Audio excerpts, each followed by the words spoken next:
Sit down. The machines are taking over. Hi, this is Jay from Coder House Tech Studio. I'm in the studio today with lots of gadgets. What we're going to do today is go through some of these gadgets, talk about what they are, and why you need to own as many gadgets as you possibly can. So let's get to it.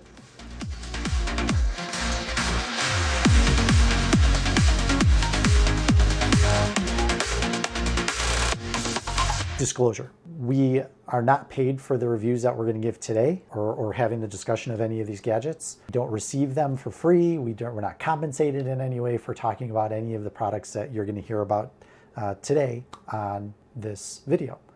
So with that, let's get to it. We love gadgets. Things to build with: Zigbees, Arduinos, ESP32s, Wi-Fi, Bluetooth, SPI, UART. We don't care. We like having little pieces and parts around the studio so that when we are looking to put a product together, we have as many options as we possibly can. So today we're going to go through some of these gadgets, talk about what they do. Maybe it'll spark you to grab some of these and start to design and build with them, and you may come up with something great. Let's start with the heart of any system. We have system on chips like the ESP32. We have microcontrollers like the Arduino. We have boards like the RaspberryPI and the Jetson Nano. These are the heart of any of your systems. So when you're building something, you're going to need something to control all of the other pieces, and these are a great start in any maker's toolbox. So let's start with the Arduino. This is a great heart to any system. There are lots of different products within this family. Some are small and simple, and some are larger and more complex and handle more tasks. But what's great about them is you program them to what you need. You can put multiple Arduinos together. You can put them into systems with other systems like Raspberry Pis and Jetson Nanos to drive motors, controllers, cameras, and other things. The Arduino is a great place to start. One of the things we love about the Arduino is its simplicity in how we code for it. You can use C, C++ syntax. There's MicroPython, and we love Python. We're not really keen on the development environments available for the Arduino, but it doesn't stop us from using them a lot. We do appreciate the Arduino IDE, and that's what we do use, but mostly because some of the other environments are harder to set up, like Visual Studio Code. And of course, there's some commercial software available that can use as your development environment, but we prefer not to spend a lot of money on a development environment and stick with open source and simple solutions to our problems. One thing we like to do with these blank canvases like the Arduino is we like to buy these development starter kits from companies like Elegoo. This one's the most complete starter kit for the Mega 2560. We like the 2560. It's a little bit older processor, but it's simple to use. It's low powered, so we just kind of glom onto that one. And if we need other functionality, we'll get a different Arduino.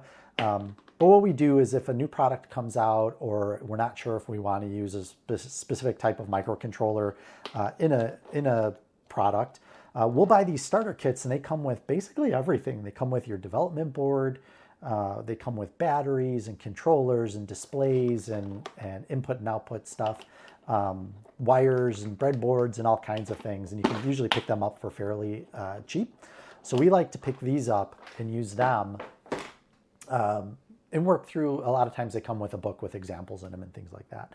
And we'll work through those and really get a feel for what the product can do, what the microcontroller can do, before we decide that we're going to use it. And then at the end of the day, even if you don't use that microcontroller, say you don't use it today, you might use it sometime in the future. Or if you decide you're never going to use it, you have all kinds of other parts and pieces, like little displays and things that you certainly will use in the future. Next on our list is the ESP32. Now this is the ESP32 with a camera. And this is really kind of a communication board, but it does, you do program it. You can program it in the Arduino IDE and Python. You can Visual Studio Code. You can program it in C, in MicroPython, in Rust, in a version of JavaScript. So there's a lot these things can do. What's really cool about these is they not only come with Wi-Fi and Bluetooth low energy, they come with like antenna switches, RF balins, receiver amplifiers, and they even have like cryptographic hardware built into these ESP32s, which is really awesome. So these are kind of a general purpose board that you can use. While they're developed for like Internet of Things type work, we really, really, really love to use the ESP32s just as an all-purpose board. Yeah, mostly we use it for Zigbee or Wi-Fi and things like, or Bluetooth. Kind of every product now has those in there. So if you just start out with a good base like an ESP32, you can't go wrong with it. In addition, you can get these development kits. Like I said, this one has the camera built into it. You can get them without the camera. You can get them with other input devices to use for all sorts of things. So you can get them kind of pre-made for you, and then you just buy these for, 10 or 20 bucks and write your code and away you go. The only thing that we found to be a little difficult is to find really workable examples for things we want to do. For example, the HTTP server, when you have the ESP32 cam, is very heavyweight from an IDE perspective, and if you want something simpler, there's not a whole lot of examples out there. But that aside, it's a great board. It's a great ecosystem, and I highly recommend the ESP32s. The Raspberry Pi. You probably already know about these. They're everywhere, and they are a real boon to makers and creators. These are such a great start to a system, whether you put Windows IoT on there or whether you put Linux on there. These are a great, great board to start with. What's nice about these is you can get, this is an older one, this is a 3, I think. You can get the newer versions with more memory and a better processor. You can also get things like the Zero and the Zero W, which are these little tiny boards, low powered, great to put into devices. As I said before, going through the Arduino, they have all these I/O pins, and you can hook Arduinos up into here and things like that. One of the things that we like to do with our Raspberry Pis is use them as like a master controller for a mesh network, or to use them as some kind of gateway for other products. So we may have like the ESP32s sitting behind a Raspberry Pi as a gateway, which is one way we like to use them. Now, we're going to talk about a much higher power device. This is the Jetson Nano. This is a last generation product from Nvidia. They do have the Orin and other products coming out since the recording of this. But we really like the Jetson Nano as a mid-cost, very high-powered device to use as the heart of a system, particularly a system that is going to use some form of AI.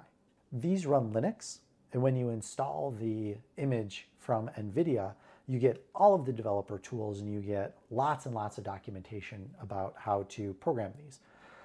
As well, when you go onto Nvidia's website, you can sign up for free or low-cost courses to learn how to program those. You can get certificates on how to program the Jetson Nano. Much like the Raspberry Pi, they have a nice bus that you can hook up all kinds of devices like cameras and SPI devices into to use them for input and output. They also come with Wi-Fi and Bluetooth built in. I love using the Jetson Nano as a main brain to a system, not only because of the bus, but because I can write code right on the device, hook up a keyboard and mouse and a display, and away I go. The boards we use are based on the Tegra X1 processor. I think it's like 128 cores and 1.4 gigahertz. So plenty powerful for using it at the edge or using it in an AI situation. The Jetson Nano has 4 gigs of RAM and 16 gigs of eMMC memory. So plenty of room for a nice project. One of the things that we love about the Jetson Nano is that the tools and everything are open source, or at least there's a lot in the open source ecosystem for them. This means that there's a lot of resources available for developers, a lot of SDKs available to you as a developer as you're creating with the Jetson Nano.